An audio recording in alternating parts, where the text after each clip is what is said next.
श्री कृष्णा श्री कृष्णा श्री कृष्णा श्री कृष्णा। गुरुर्ब्रह्मा गुरुर्विष्णु गुरुर्देवो महेश्वरः गुरु साक्षात् परम ब्रह्म तस्मै श्री गुरवे नमः। तस्मै श्री गुरवे नमः। जैसी और जिसकी समस्या होती है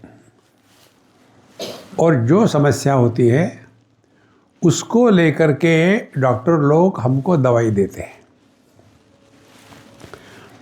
तो डॉक्टर ने जो दवाई दी उसकी सफलता किस पर अवलंबित है कि डॉक्टर ने जो डायग्नोसिस किया वो ठीक है या नहीं। यदि डायग्नोसिस ठीक नहीं हुआ, कुछ भी करो आपको उससे राहत नहीं मिलेगी।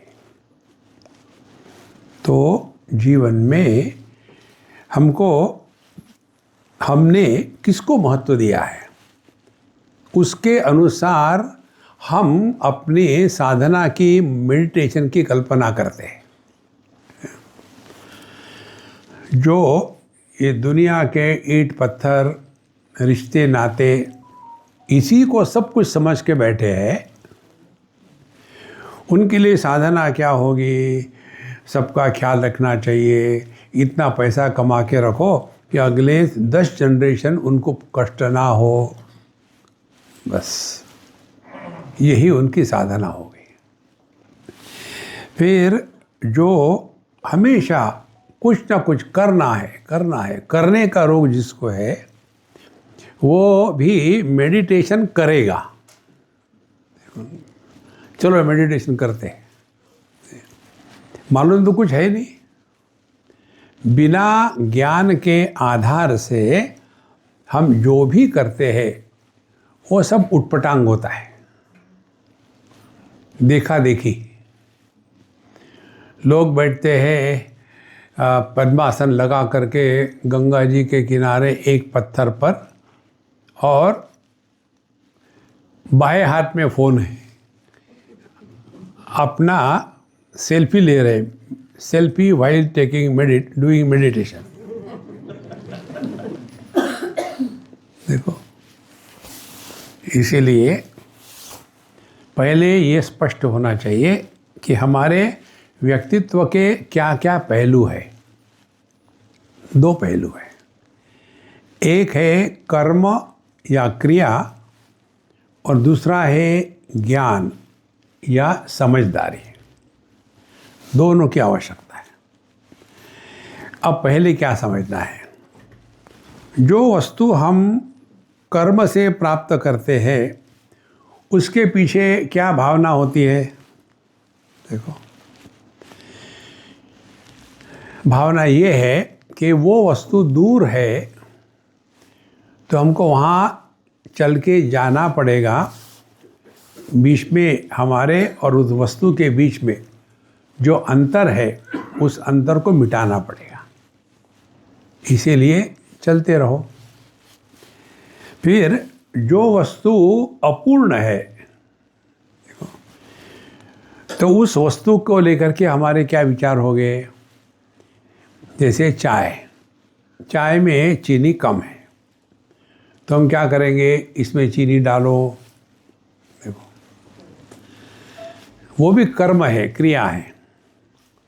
यदि कोई वस्तु गंदी हो, दाग लगे हो, फटी हो, तो फिर उसको धोना पड़ेगा, सिलना पड़ेगा, ये कर्म है।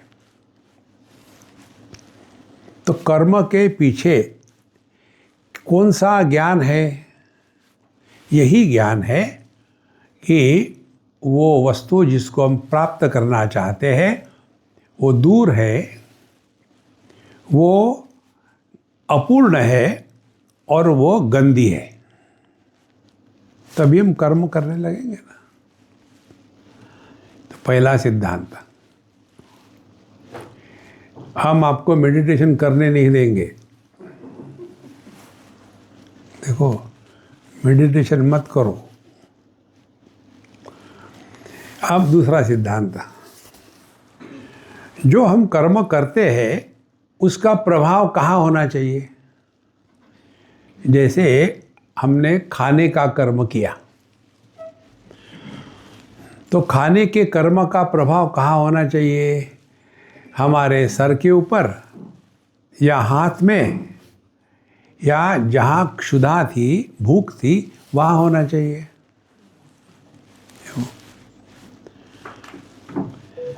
जब हम जप करते हैं, जो भी करो आप, उस जप का प्रभाव कहाँ होना चाहिए, भगवान पर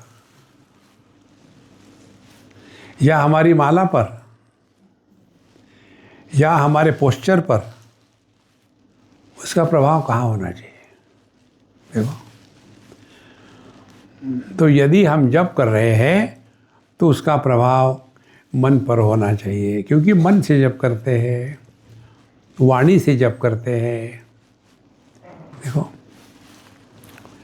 उसके बाद हम जो योगा करते हैं, योगा किस लिए करते हैं, शरीर को स्वस्थ रखना है और लंबा जीना है, इसलिए। देखो, तो हम जो करते हैं उसके पीछे क्या ज्ञान है।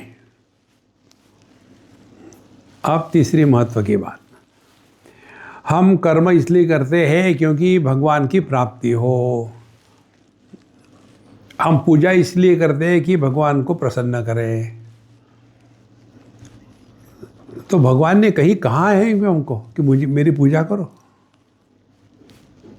देखो, हम जब जप करते हैं तो भगवान को क्या मिलेगा, जब तो हम कर रहे हैं ना।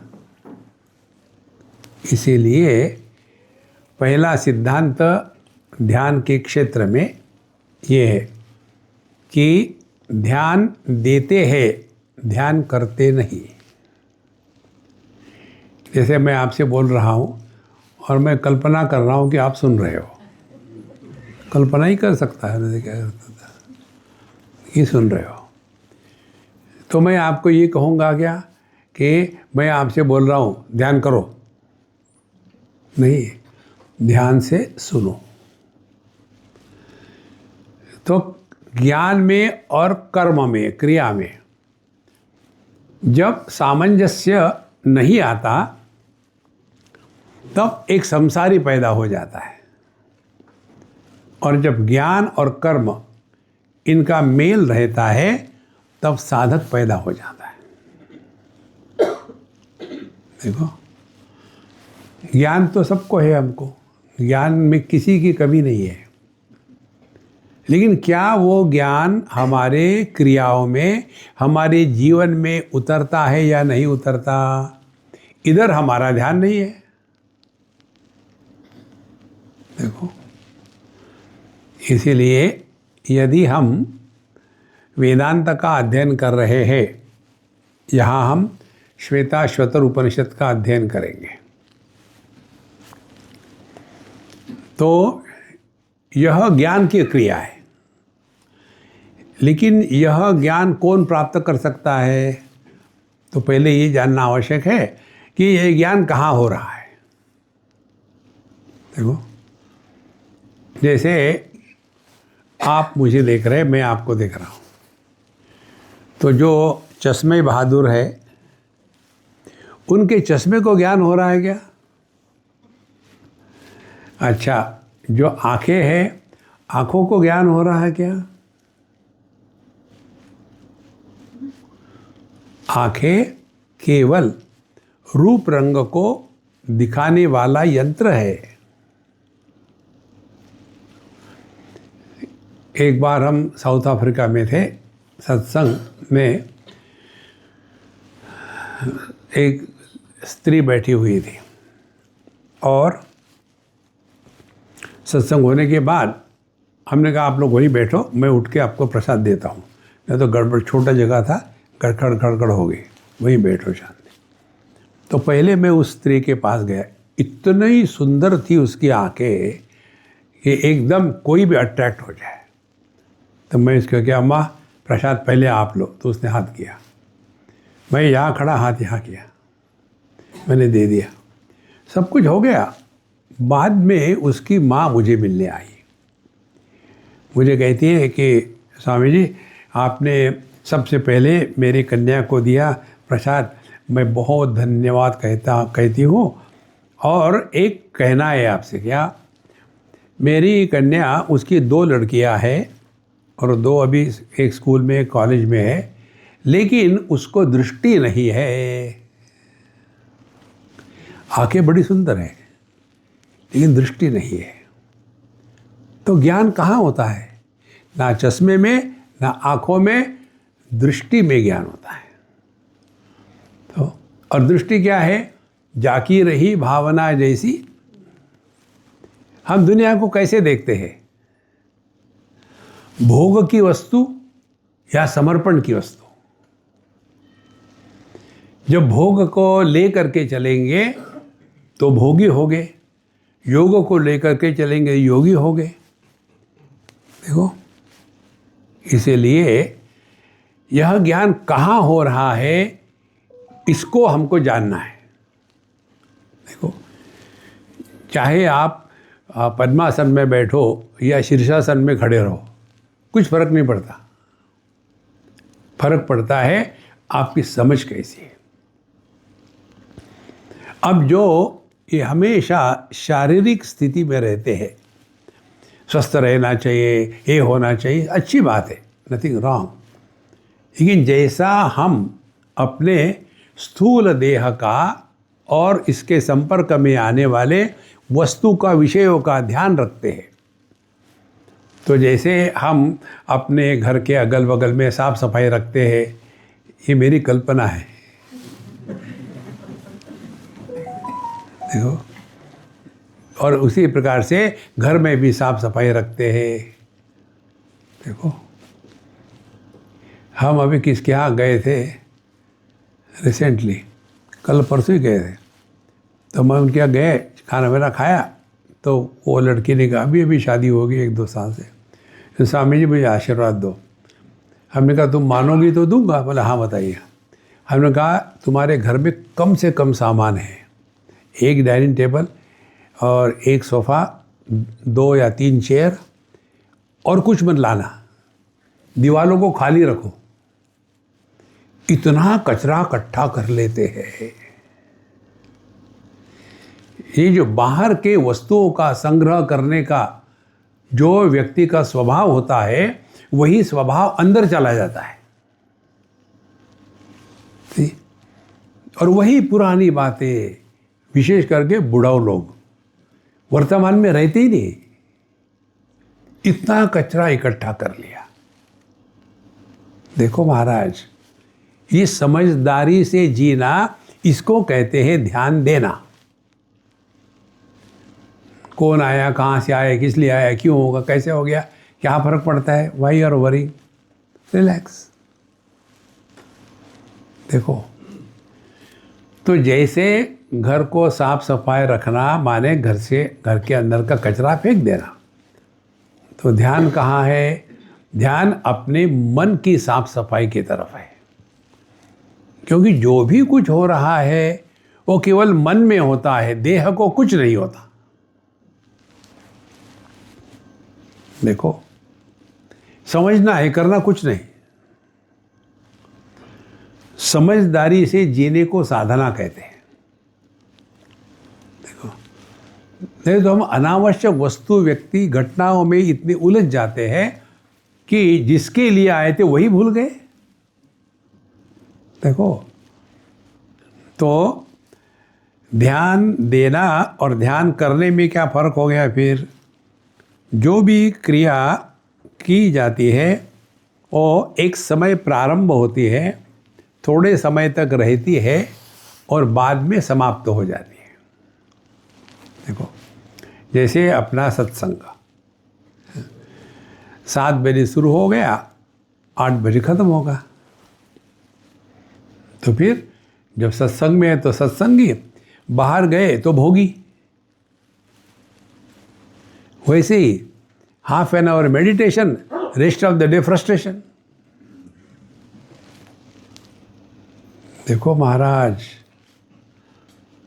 तो हमको ध्यानमय जीवन में रहना है। तो जैसे हम अपने शरीर को स्वस्थ रखने के लिए कुछ एक्सरसाइज करते हैं, अपने खाने का ध्यान रखते हैं, अमुक अमुक खाने से शरीर को नुकसान होता है वो नहीं खाएंगे, ये खाने से वज़न बढ़ता है तो वो नहीं खाएंगे, ये करने से शरीर में रोग होते हैं तो वो नहीं करेंगे। इसी प्रकार से हमको मन का ध्यान रखना है। देखो, हमने सवेरे आज तक अपने शरीर का ध्यान रखने के लिए कितना प्रयत्न किया है, बचपन से। लेकिन हमारे मन का ध्यान रखने के लिए हमने आज तक कोई भी प्रयत्न नहीं किया। कारण क्या? हमको आज तक किसी ने नहीं बताया कि मन को स्वस्थ रखना माने क्या, मन का स्वास्थ्य किसको कहते हैं। देखो, पतंजलि महर्षि तो कहते हैं चित्तवृत्ति निरोधः योगा। अब मुझे बताओ, आंखें किस लिए दी है? देखने के लिए। आंखें बंद करो, क्या योगा है? सब खिड़की दरवाजे बंद करो, कोई आवाज़ नहीं आना चाहिए। कान, जैसे आंखें बंद कर सकते कान बंद नहीं कर सकते, वो उनकी एक मुद्रा भी है, ऐसा कुछ करके ठोक देते हैं, सुनो मत कुछ। फिर नाक से सांस लेते हैं, सांस मत लो, कुंभक करो। कितने समय तक? आधा घंटा काफ़ी है। माने भगवान ने हमको जो दिया है उससे उसका उपयोग करना है कि उसको निरुपयोगी बना करके फेंक देना है। बुद्धि दी है, समझदारी मत करो, बेवकूफ में रहो, मेडिटेशन। देखो, तो जैसे शरीर को स्वस्थ रखना माने कौन सा शरीर स्वस्थ है? जो हम जब चाहे, जिस काम के लिए चाहे, सहजता से उपलब्ध हो जाए, उस शरीर को कहते हैं स्वस्थ शरीर। जैसे सुबह में हमको यहाँ मेडिटेशन के क्लास के लिए आना है, तो कितने बजे मेडिटेशन क्लास? 7 बजे। ठीक है, मैं 6:45 बजे उठ करके बिस्तर से यहाँ आकर के फिर सो जाऊँगा। देखो, तो जब हमको कोई भी कार्य करना है तो शरीर तो चाहिए ही चाहिए, लेकिन वो शरीर हमारे कंट्रोल में रहे। देखो, जो भी लेट आने वाले होते हैं ना, उनका यही कारण है, वो अपने शरीर के गुलाम हैं। देखो, ये नहीं समझो आपको दूसरे जगह से आना है, हरिद्वार से आना है गाड़ी लेकर के, कार से या स्कूटर से या बस से, तो समझ में आता है बीच में ट्रैफिक कोई गड़बड़ी हो गई होगी। यहाँ कमरे से यहाँ तक आने के लिए क्या हो गया? बहुत ट्रैफिक जाम हो गया। कहाँ? पेट में। देखो महाराज, क्यों होता है ऐसा?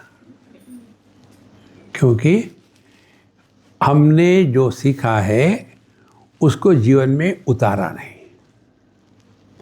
इसीलिए ध्यान दो, करना नहीं है, ध्यान देना है। तो हमने क्या सीखा है? हमने सीखा है बचपन से, सभी ने सीखा है ना। वो क्या है? अर्ली टू, कहो together, early to bed, early to rise is the way to be healthy, wealthy and wise. और ये सबको मालूम है। मैं सोचा कि मैं अज्ञानियों के सामने बोल रहा हूँ, अब तो सभी ज्ञानी हैं। ठीक है, हम सुबह 4 बजे उठेंगे। आज तक मैं कभी 4 बजे उठा नहीं। क्या भगवान सुबह 4 बजे मिलते हैं? बाकी उनका ऑफिस बंद होता है क्या?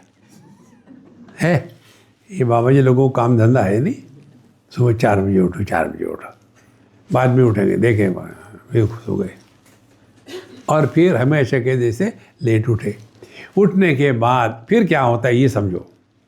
उठने के बाद मनुष्य अपने मन में ग्लानि फील करता है, यार आज भी मैं सुबह जल्दी नहीं उठ पाया। संतों, ध्यान देना माने अपने आत्मविश्वास को जिंदा रखना है। जिसमें आत्मविश्वास नहीं होता उसको उसका भगवान पर भी विश्वास नहीं होता।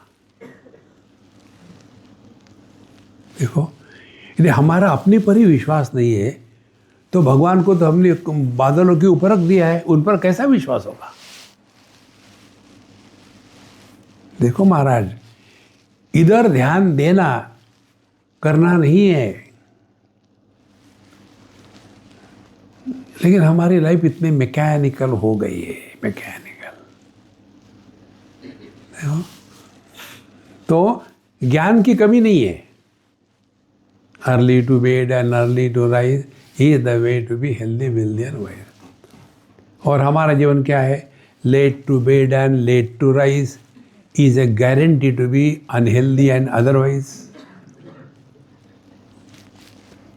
देखो, आपने हमारा हैप्पी मंत्र माला पढ़ा है ना, उसमें क्या कहा है? वेरेवर, कहो wherever, whenever, whatever you are, be 100%। अब समझो, मैं आपको दूसरा वैदिक मंत्र देता हूँ। ओम त्र्यंबकम यजामहे सुगंधिम पुष्टिवर्धनम उर्वारुकमिव बंधनान् मृत्योर्मुक्षीयमामृतात्। क्या समझ में आया? लेकिन जो हमारा मंत्र है, wherever whenever whatever you are, be 100%, ये समझने में कोई कठिनाई है क्या? तो वेरेवर हम लोग कहाँ हैं? रिट्रीट में है ना। तो वेरेवर, वेनेवर कब है? जब रिट्रीट चल रही है, तो सत्संग चल रहा है। तो यहाँ हमको क्या होना चाहिए? सत्संगी। और कैसे होने चाहिए? 100%। 100% कब होगे? जब 100% अटेंड करेंगे तब। देखो, ये हमको लगता है छोटी सी बात है, लेकिन इसी से सब कुछ हो जाता है। ये दृढ़ संकल्प लेना है। देखो, यही समस्या हमारे अर्जुन की थी। वो भूल गया था कि हम युद्ध के मैदान में किस लिए आए। क्या वो युद्ध के मैदान में अपने दादा को नमस्कार करने के लिए आया था? क्या गुरु के साथ बैठ के चाय पीने के लिए आया था? युद्ध करने के लिए आया था। तो उसके दादा को, उसको गुरु को तो समस्या नहीं थी युद्ध करके उसको मारने की, इसको समस्या हो गई, क्योंकि वो समझदार थे। युद्ध के मैदान में युद्ध करने के लिए आए, और युद्ध के मैदान में कोई किसी का रिश्तेदार नहीं होता, उस समय वो केवल योद्धा होता है। इसी प्रकार से अब आप सत्संग के लिए आए हो ना, तो केवल सत्संगी बन के रहो। हम बताते हैं और आप सुनते नहीं, इससे मेरा मार्केट बना रहता है, क्योंकि आपकी मिजरी बनी रहेगी, मेरा मार्केट चलता रहेगा। हम कितने बार बताया कि यदि आप आते हो, या तो पत्नी आए या पति आए, दोनों साथ ना आवे। साथ साथ आते तो अलग अलग रहो। नहीं दिए, क्योंकि एक ही चुटके से दरिद्री। और वही हमेशा का घर का यहाँ रेप्लिकेशन होता है और कुछ नहीं। फिर वही यहाँ सुबह में हमेशा की तरह पति जल्दी उठ जाता है और पत्नी बाद में उठती है और पति को कहती है आप जब जाओगे वहाँ चाय लेने की मेरे लिए भी ले आना। देखो, और फिर ये चले जाते हैं बाथरूम में। बाथरूम में गए, वहाँ से बांग मारेंगे और टूथब्रश कहाँ है पत्नी बोलेगी नहीं, शी विल बार्क, दिखता नहीं क्या? हाँ दिख गया। टूथपेस्ट तो दिखती नहीं, सर पे है तुम्हारे, दिखती नहीं। फिर वो सर पे दिखता, हाँ वो ये रखिए। और फिर मेरे डेंचर कहाँ रखे? बुढ़ापे का प्रेम यही होता है, एक दूसरे के डेंचर धोते रहो। यही करना है तो यहाँ आने की आवश्यकता नहीं थी, जिंदगी भर यही किया ना। देखो संतो,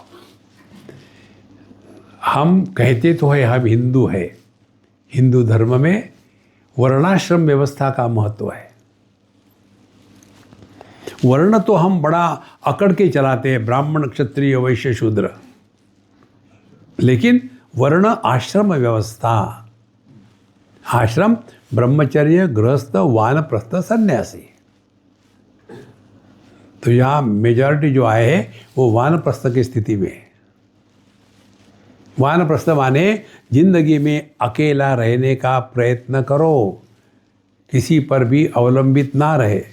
इसी को लेकर के मैं अपने साथ किसी कमंडलू को नहीं ले जाता। किसी कमंडलू को ले जाओ वो मुझे परेशानी होती है, ये करो वो करो, ऐसा मत करो वैसा करो। फिर मैं जब झाड़ देता हूँ तब चुप हो जाते। ये है समझदारी से जीने को साधना कहते हैं, इसी को ध्यान कहते हैं। ध्यान दो, और यदि हम ध्यान दे रहे हैं तो क्या होगा? हम हमेशा 100% उपलब्ध रहने के लिए तैयार रहेंगे। अभी हमारी स्थिति क्या है? कोई समझो हमने उदाहरण दिया पति पत्नी का, और वो दो बेचारे यहाँ हो, तो मैंने समझो पत्नी की तारीफ करी तो पत्नी पति के देखो देखो स्वामी जी भी कहते होंगे, अरे यार तुम यहाँ पति पत्नी नहीं हो, साधक हो। वो भूल जाते हैं। इस समझदारी से जागृत होके जीना, ये साधना है, ये मेडिटेशन है। देखो, वानप्रस्थाश्रम में अपने बच्चों को सुख से जीने देना चाहिए। बुढ़ाओ लोग 24 घंटे सर पर बैठे रहेंगे, कहाँ जाएंगे बेचारे वो बच्चे?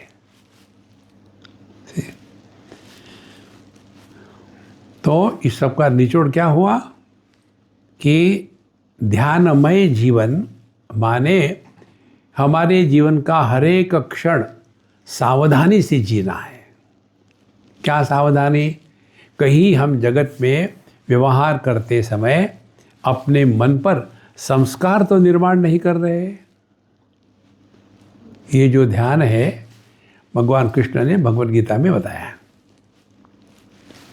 पहला ध्यान, सुख दुखे समे कृत्वा लाभा लाभो जया जयो ततो युद्धाय युज्यस्व नैवं पापम अवाप्स्यसि। हम जगत में कुछ भी करें, ये समझदारी पकड़ लो ठीक से, जगत में कुछ भी करें तो उसका रिजल्ट क्या होगा? या तो सफलता होगी या असफलता होगी, दो होगा। अब सफलता हो गई तो लाभ हुआ, असफल हो गए तो हानि हो गई। अब लाभ हो गया तो खुश हो गए, हानि हो गई तो दुखी हो गए। भगवान कहते हैं सुख दुखे समे कृत्वा लाभा लाभो जया जयो। समे कृत्वा माने जगत में घटने वाली घटनाओं को समझदारी से स्वीकार करके अपने मन के संतुलन का नाश नहीं होने देना, इसको कहते हैं मेडिटेशन। देखो, बहुत महत्व की बात है और समझदारी से होगा, बाकी कोई इसके लिए उपाय नहीं है। जैसे किसी के घर में कितने भी दुर्घटना हो जाए, उस दुर्घटना का प्रभाव कब तक रहता है? थोड़े समय तक। जैसे समय बीतता है वो धीरे धीरे खत्म हो जाता है। यदि वो सत्य होता तो खत्म नहीं होता।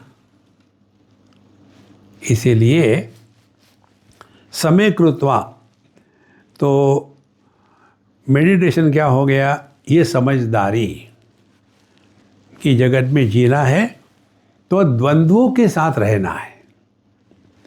There is no option. जैसे हम यहाँ रहते हैं तो दिन होगा, रात होगी। नहीं, मुझे रात ही अच्छी लगती है, काम आदमी सो सकता है, दिन नहीं अच्छा लगता, उठ के काम करना पड़ता है। तो चले जाओ नॉर्थ पोल पे या साउथ पोल पर, रात भर सोते, 24 घंटे सोते रहो। नहीं, जगत में केवल द्वंद्व ही उपलब्ध है। परमात्मा को छोड़ करके एक भी वस्तु ऐसी नहीं है कि जो एकमेवाद्वितीय है। सब कुछ द्वंद्व है। अब भगवान कहते समय कृत्वा। समय कृत्वा माने क्या? दुख हो गया तो दुखी ना हो, सुख हो गया सुखी ना, नहीं, सुखी दुखी जरूर होंगे, लेकिन उसके बोझे को जिंदगी भर नहीं ढोएंगे। समय के साथ धीरे धीरे सब शांत हो जाता है। देखो, उसके लिए साधना क्या करनी है, हमारे महामंत्र में दी है। देखो, सुनो, बोलो जोर से, देखो, सुनो, मत बोलो। अब जब हम बोलते हैं तो क्या करते हैं? ये सूक्ष्म बात है, ध्यान से समझ लेना।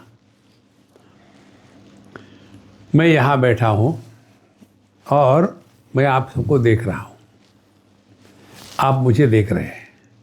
मैं ये तो नहीं कह सकता आप सुन रहे हैं। हाँ, कई बार क्या हो जाता है, एक आध कुछ बीच में चुटकुला हो गया तो सब हंस देते हैं, और ये कुंभकर्ण की औलाद सोती है उस समय, सब हंसते हैं तो इसकी नींद खराब हो जाती है। क्या हो गया, क्या हो गया? फिर ये उसको वो जोक सुनाता है, फिर सब शांत है, ये अकेला है। मुझे यहाँ से जो दिखता है ना, वो आपको वहाँ से नहीं दिखता। देखो, कठिन नहीं है, बहुत सिंपल है। तो जब हम कुछ देखते हैं तो पहली बात क्या होती है, या हम कुछ सुनते हैं तो पहली बात होती है वी कमेंट। देखो, मन से देखा गया और वाणी से बोला गया। देखो, तो मन ही दृष्टि है और मन ही वाणी है। आपको 4 वाणियां मालूम होगी ना? वाणी जयराम नहीं। देखो, वैखरी, मध्यमा, पश्यंती, परा, 4 वाणियां। तो मन ही जो है वो वाणी के रूप में प्रकट होता है। मन ही जो है वो ज्ञानेंद्रिय के रूप में प्रकट हो रहा है।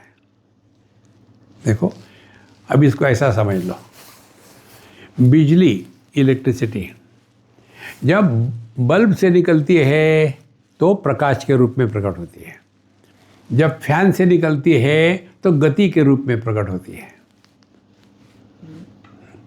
तो बिजली की 2 अभिव्यक्तियां हो गई, एक प्रकाशात्मक और एक गत्यात्मक। इसी प्रकार से बिजली की जगह में अपने मन को रख लो। ये मन जब ज्ञानेंद्रियों से प्रकट होता है तो शब्द, स्पर्श, रूप और रसगंध इनको ग्रहण करने के उपकरण पैदा हो जाते हैं। और वही मन जब कर्मेंद्रियों के माध्यम से प्रकट होता है तब बोलना इत्यादि शुरू हो जाता है। देखो, जो आपने देखा या सुना नहीं उसके बारे में आप कुछ कमेंट करेंगे क्या? कमेंट किसके बारे में करते हैं? जिसको देखा है, सुना है। तो हुआ क्या? इज इट एन एक्शन और ए रिएक्शन? देखो, ज्ञानेंद्रियों से नाम रूप को ग्रहण करना, देखो सुनो, नाम रूप को ग्रहण किया ज्ञानेंद्रियों से, माने आंखों से और कान से, और उसके बाद वाणी बकबक शुरू कर दी। देखो, तो जब हम देखते हैं तो कोई समस्या नहीं, सुनते हैं तो कोई समस्या नहीं, जब कमेंट शुरू करते हैं तो संसार शुरू हो जाता है। इधर ध्यान देना, इसको कहते हैं मेडिटेशन।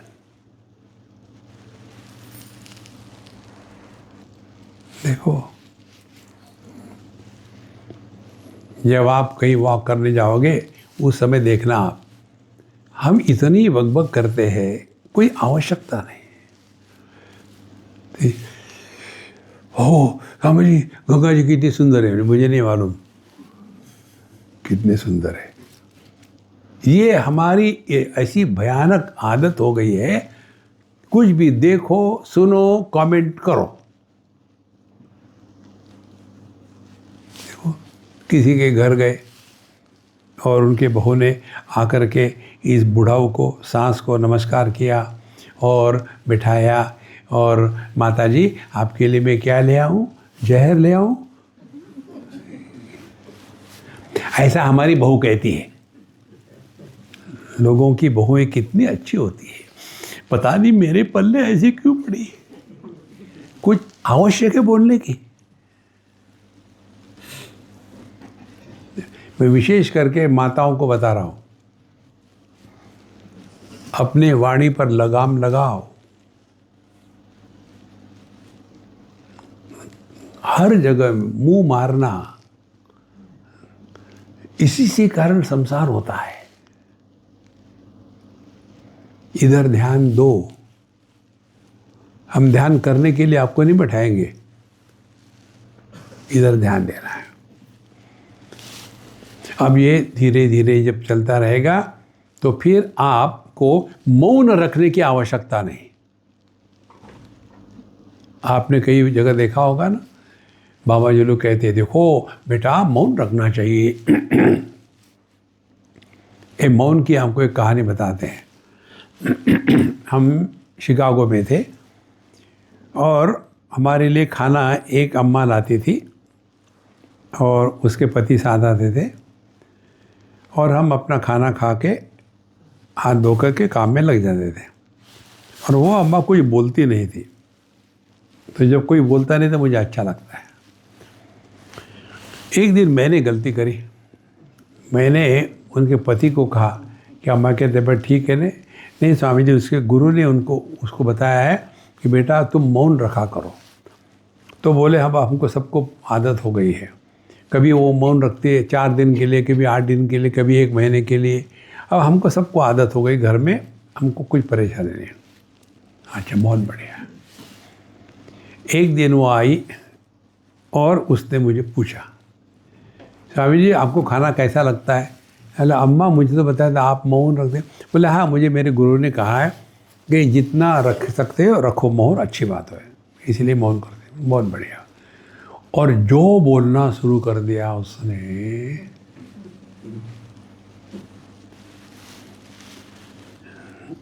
और अब खाना खा रहा हो, नमक हराम तो नहीं हो सकता। और उसके पश्चात आधा घंटा मैंने उसका खाना खाया और उसने मेरा सर खाया। परस्परम भावयन्तः। फिर बोले स्वामी जी आप मुझे बताइए अब मैं और क्या साधना करूं? हमने कहा अम्मा पहले तुम्हारे गुरु महाराज को मेरे साष्टांग दंडवत कह देना। ठीक। हमने कहा तुम्हारे गुरु महाराज बहुत ही दिव्य महात्मा है, स्वामी जी आपने उनको कैसे पहचान लिया? हमने कहा कि ये अंदर की बात है, मैं आपको नहीं बताऊंगा। अच्छा ठीक है, मेरे लिए क्या साधना है बताइए। हमने कहा आपके गुरु ने जो बताया है ना मौन का, पूरी जिंदगी में मौन ही रखो, मुंह मत खोलो। इसको कहते हैं ध्यान देना। कितना अनावश्यक हम बोलते हैं। देखो तो होता क्या है, मन निर्गुण निराकार,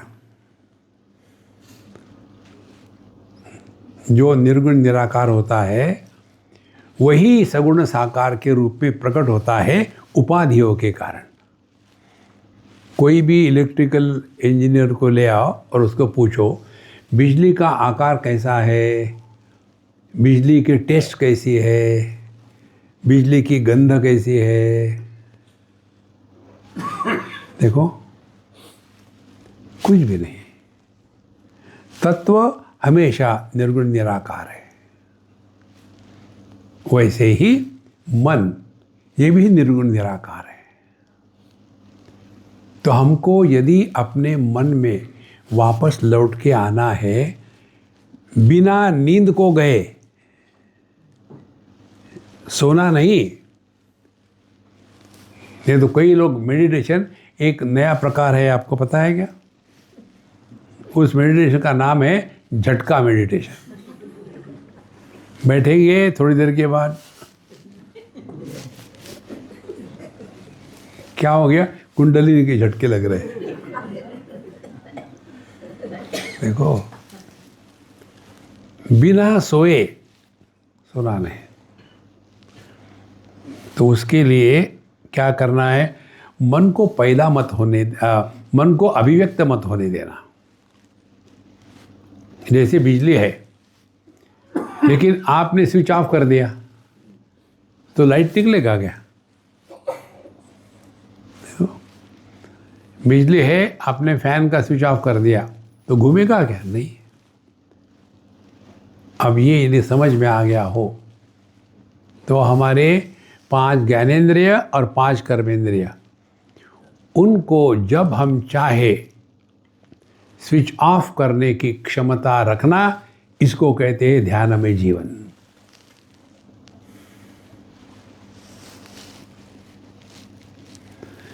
बोलना नहीं चाहिए, लेकिन चुप रहो फिर, लेकिन नहीं। देखो इस समय आपकी जो स्थिति है ना, ये स्थिति 24 घंटे रहती है। अभी आप सुन रहे हो, सो नहीं रहे हो, लेकिन इस समय आप कुछ नहीं हो। माँ नहीं, बाप नहीं, पति नहीं, पत्नी नहीं, अमीर नहीं, गरीब नहीं, कुछ नहीं। हम केवल हैं मात्र।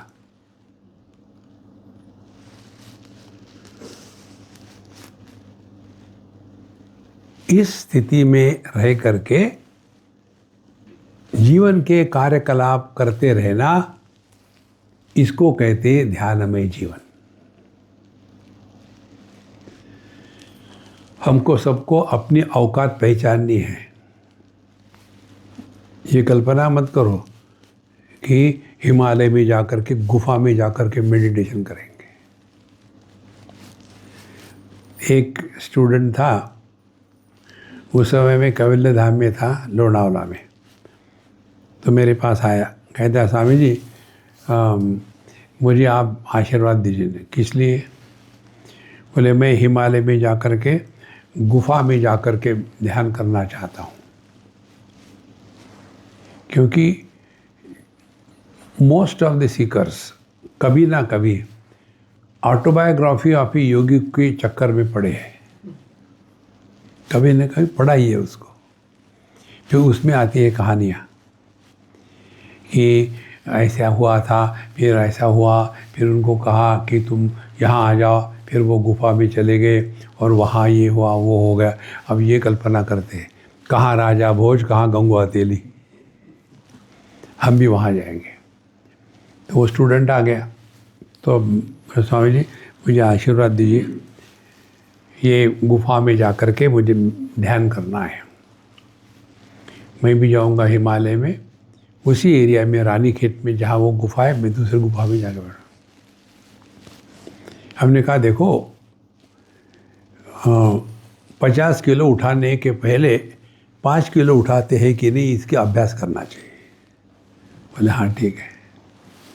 तुम ऐसे करो, वहाँ जाने के पहले हमारे यहाँ कार्ला केव्स है लोनावला के पास, तो वहाँ एक केव में चले जाओ, वहाँ एक देवी का मंदिर है, वहाँ के पंडित जी हमारे पहचान के हैं, मैं तुमको चिट्ठी देता हूँ, वहाँ काफ़ी गुफाएं है, वहाँ जाके करो ध्यान।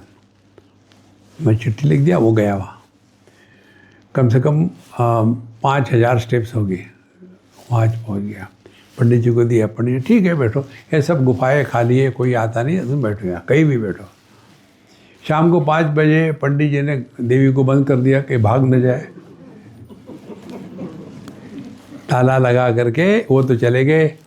अब ये मेडिटेशन करने के लिए वहाँ बैठे गुफा में।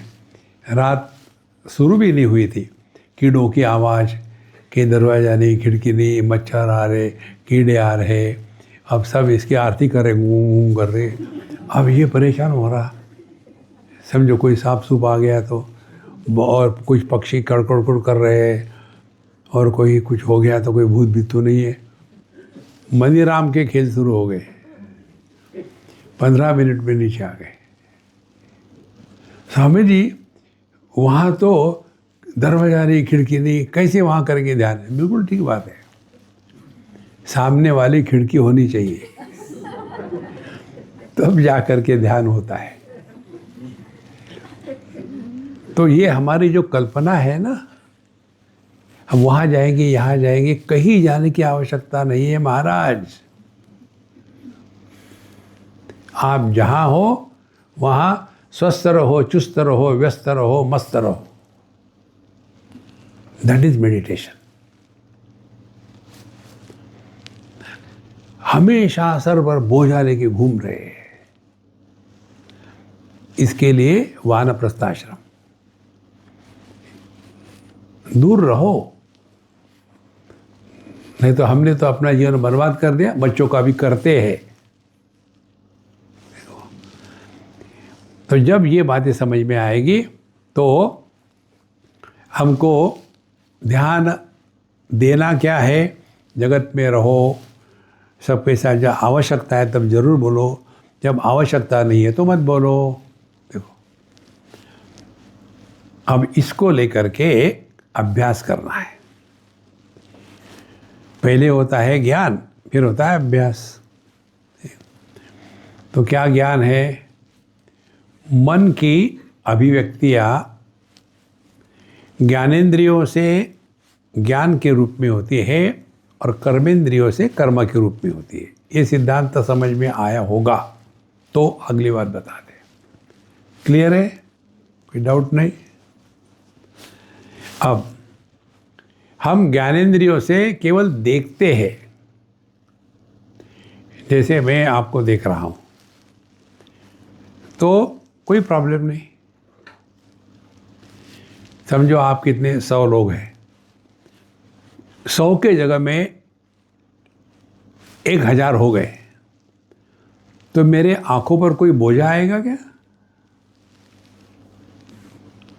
यदि कम हो गए, 10 हो गए, तो आंखों को जो हल्कापन लगेगा। आप सब लोग चले गए तो आंखों को कोई नुकसान है क्या?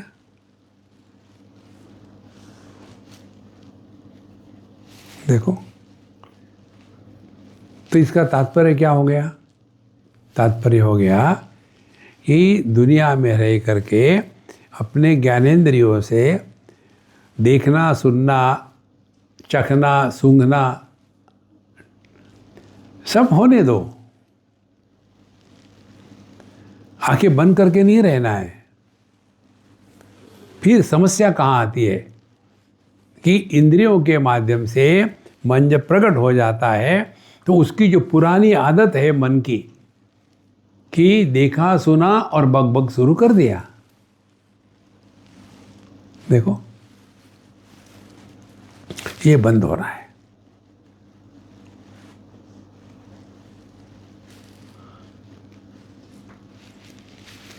हम आपको ये नहीं कह रहे कि मौन का पालन करो, आवश्यकता है तो जरूर बोलो,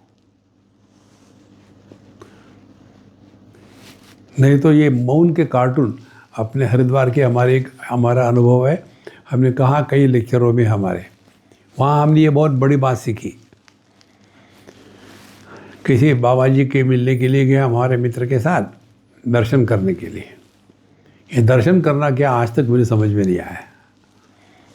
तो बोले स्वामी जी यहाँ बहुत बड़े बाबा जी है, हम दर्शन करेंगे, चलो मुझे क्या फ़र्क पड़ा, टाइम पास करना है। हम गए तो वहाँ उनके सेक्रेटरी थे। हमने कहा हमको महाराज जी के दर्शन करने। नहीं नहीं नहीं महाराज जी मौन में है, अभी नहीं, आप जाओ। हमने कहा डांटो मत यार, हम जा रहे हैं, शांति से जाएंगे।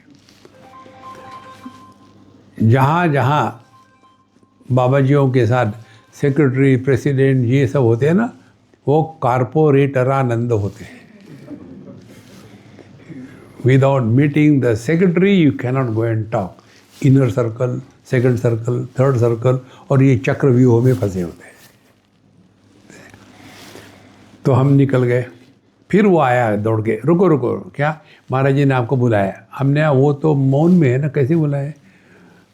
आर्ग्यूमेंट मत करो। ठीक है, माफ़ करना। रिएक्शन नहीं करनी लाइफ में। फिर हमने कहा चल यार जाके, नहीं वो नहीं आ सकते, आप जाओ। हमने कहा celebrate life, I am going for a sacrifice. मैं गया। वो अपने साइज़ के अनुसार चेयर में बैठे थे। बहुत बड़ा सेफ सोफ़ा जैसा था, और बैठे। मेरे लिए कुर्सी रख दी, प्लास्टिक की, प्लास्टिक बाबा, प्लास्टिक की कुर्सी। और फिर उनके हाथ में कागज़ पेंसिल दी, लिख दिया आपका नाम क्या है? तो मैंने पढ़ा,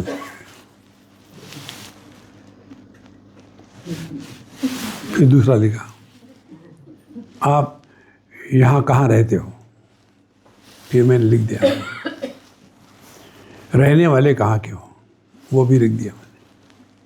तीसरी बार जब मैं लिख रहा था तो मुझे याद आया, अरे मैं तो बोल सकता हूँ यार, मैं क्यों नहीं बोल रहा हूँ? और फिर मुझे हंसी आई, और मुझे हंसी आई तो उनको भी हंसी आई। तब मैंने बोला, अरे महाराज मौन में हंसना अलाउड है क्या? हंसना ये बोलना है कि मौन है? देखो संतो, ये कार्टूनी अध्यात्म मत करना। ये नहीं करेंगे, वो नहीं करेंगे, ऐसा नहीं करेंगे, वैसा नहीं करेंगे। नॉर्मल रहो। परिवर्तन बाहर नहीं आना है, परिवर्तन अंदर आना है। इसीलिए जगत में रहो, आवश्यकता है तब बोलो, देखना है तो देखो, सब अच्छी बात है। लेकिन जो हमारी पुरानी आदत है हर चीज़ को लेकर के कमेंट करना, उस कमेंट करने को बंद कर देना है। इसको कहेंगे ध्यानमय जीवन। और ये कब करना है? केवल क्लास में नहीं, 24/7 आपको ये 24 घंटे जीना है। नहीं तो नॉर्मल क्या होता है, आधा घंटा meditation, rest of the day frustration. देखो, हमको किसी को सुधारना नहीं है दुनिया में। सबसे बड़ी आवश्यकता हमको अपने आप को सुधारना है। देखो, दुनिया को सुधारने की जिम्मेदारी हमारी नहीं है, हमको अपना उद्धार करना है। भगवान कहते गीता में, उद्धरेद आत्मनात्मानम। दुनिया को नहीं करना है। तो अपना उद्धार करने का तरीका क्या है? जो हमने पहला श्लोक बताया था, सुख दुखे समय कृत्वा लाभा लाभो जया जयो ततो युद्धाय युजस्व नैवं पापम अवाप्स्यति। तो जगत में रहते समय हमने यदि कमेंट करना बंद कर दिया, माने क्या किया?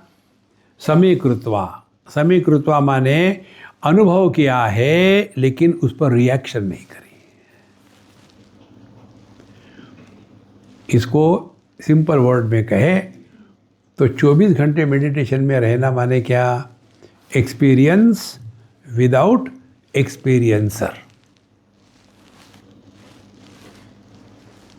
देखो, जहां एक्सपीरियंसर पैदा हो गया वहां संसार पैदा हो गया। एक्सपीरियंसर कैसे पैदा होता है? एक्सपीरियंस के साथ जब कमेंट्री शुरू हो जाती है तब एक्सपीरियंसर पैदा हो गया। तो देखो, सुनो, मत बोलो माने नो कमेंट्स।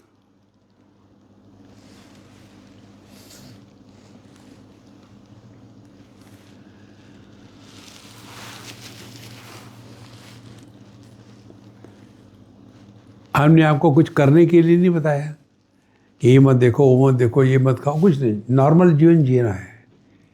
कुछ परिवर्तन नहीं लाना अपने में, परिवर्तन लाना है पुरानी आदतों में। और इसका जितना सूक्ष्मता से अभ्यास होगा उतना हम ध्यानमय जीवन जी रहे हैं। इसके लिए एक छोटा सा एक्सपेरिमेंट करते हैं। आप इस समय जैसे बैठे हो बढ़िया है, आसन उसन के चक्कर में मत पड़ना, बढ़िया बैठे हो। और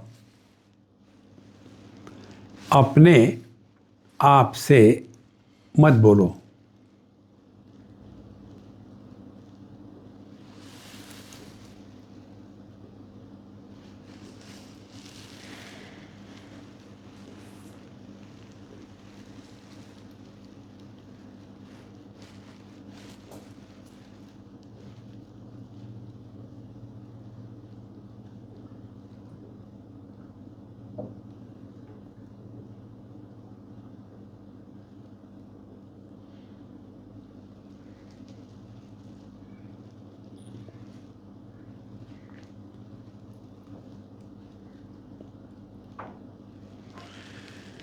इस समय हम जगह है,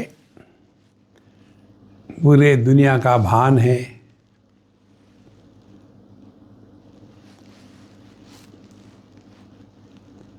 इसीलिए इस जागृत निद्रा को कहते हैं ध्यानमय जीवन।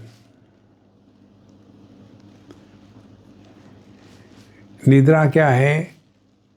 जो कोई जानती भी नहीं और रिएक्शन भी नहीं करती। और ध्यान क्या है? जानते हैं सब कुछ, रिएक्शन नहीं। ये ध्यानमय जीवन है।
इस समय आप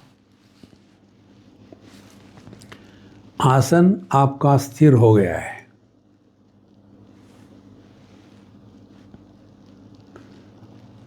आपकी सांसें हल्की और धीमे चल रही है।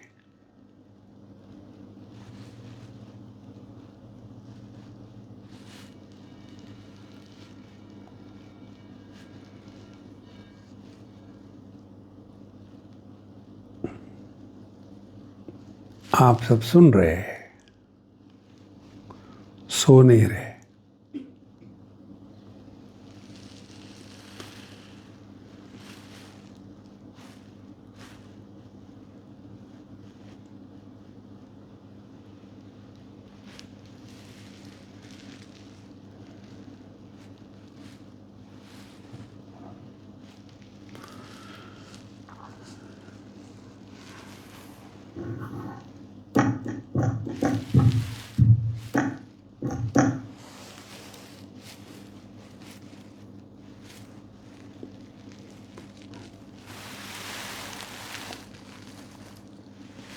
अब आप इसके साथ एक चीज और जोड़ लो। अपने आप से तो नहीं बोल रहे, और शांति का श्रवण करो। Listen to silence.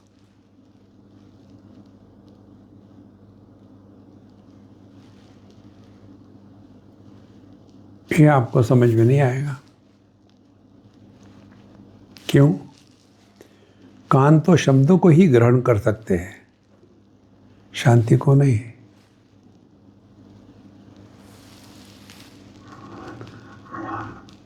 लेकिन बाहर से जो शब्द होते हैं, इन बाहरी शब्दों पर हमारा कोई नियंत्रण नहीं है।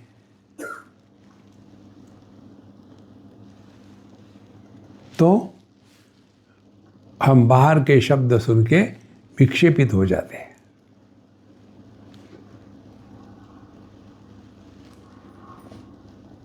इसीलिए इन दोनों को साथ रखना है। अपने आप से ना बोले और बाहर के कोई भी शब्द हो उसको लेकर के रिएक्शन ना करें।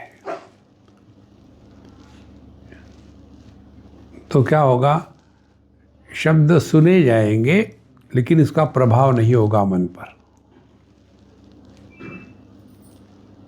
जैसे बल्ब मंदिर में हो या टॉयलेट में हो, बल्ब पर उसका कोई प्रभाव नहीं होता, बिजली पर भी कोई प्रभाव नहीं होता।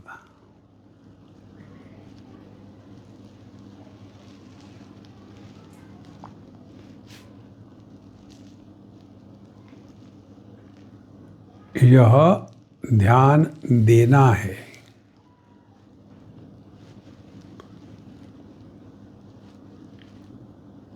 और ये प्रक्रिया 24 घंटे की है।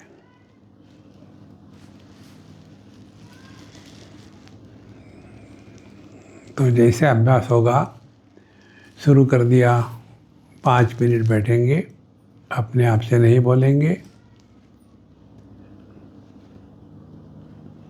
फिर उसमें पक्के हो गए, फिर थोड़ा स्टैमिना बढ़ा लो। अब 7 मिनट बैठेंगे, बोलेंगे नहीं। और एक दिन आपको ये बात स्पष्ट हो जाएगा कि हम अपने जीवन में 99% केवल अनावश्यक बोलते आए हैं।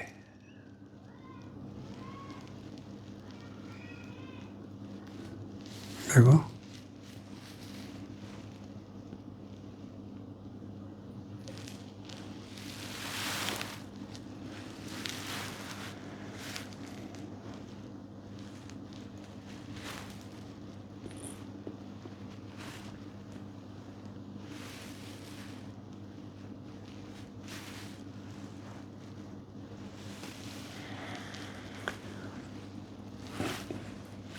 सांस गहरी ले लो, 1-2 बार।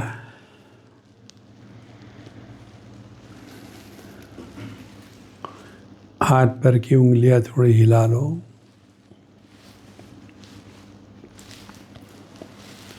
और सब प्रभु चरणों में अर्पण करके खाली होके उठ जाओ। इसकी मेमोरी मत बनाना।